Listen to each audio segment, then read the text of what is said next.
يا أيها الذين آمنوا استعينوا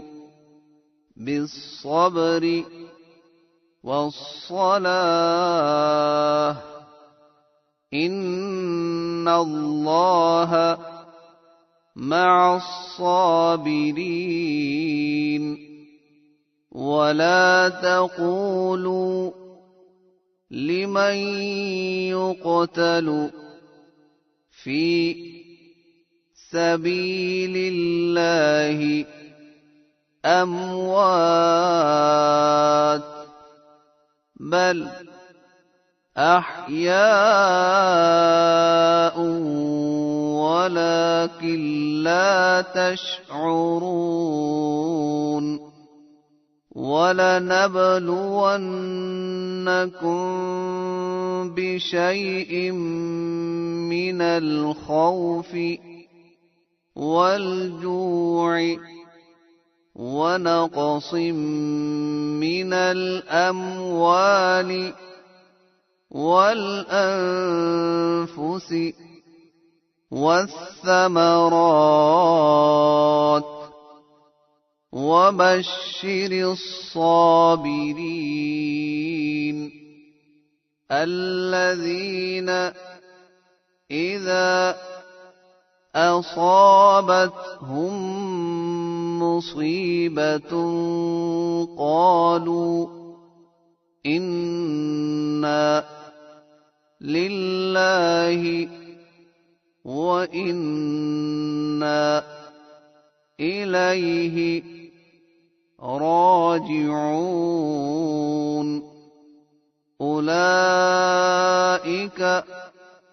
عليهم صلوات من ربهم ورحمة وأولئك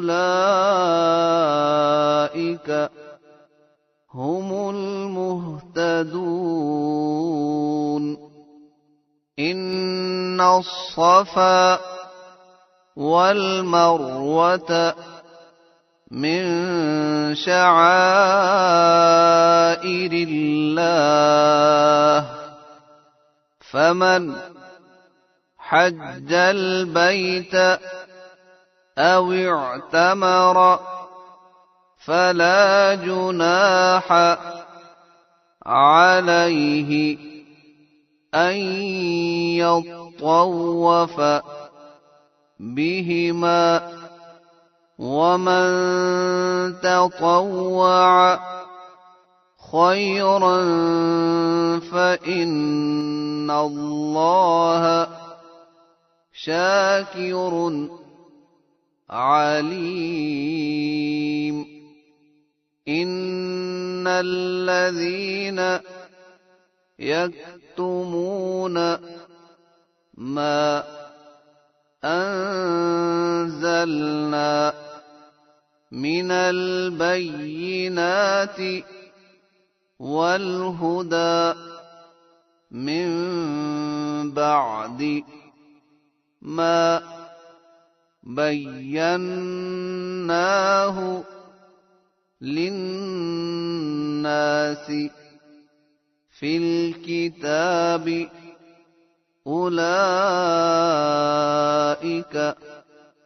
يلعنهم الله ويلعنهم اللاعنون إلا الذين تابوا وأصلحوا وبينوا فأولئك أتوب عليهم وأنا التواب الرحيم إن الذين كفروا وماتوا وهم كفار أولئك عليهم لعنة الله والملائكة والناس أجمعين خالدين فيها لا يخفف عنهم العذاب ولا هم